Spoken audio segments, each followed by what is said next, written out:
Горы — это не только приключения, не только походы, не только физическая нагрузка и спорт. Горы — это еще вы найдете себя духовно, будете вдохновляться.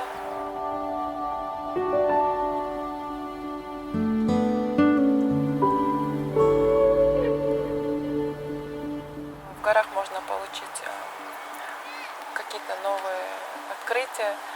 Человек может себя открыть с другой стороны, получить энергию и новые эмоции на неделю или там на месяц.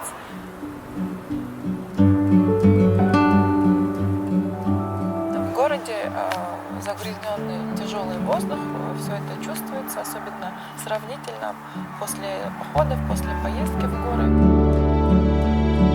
У нас очень тяжелый такой, я бы сказала, сухой, загрязненный воздух.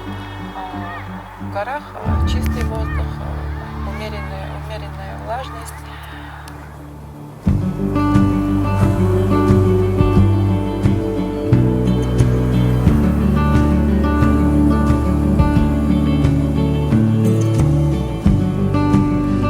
Конечно, в горах воздух намного чище, и можно вдохнуть полной грудью, наслаждаться этим воздухом.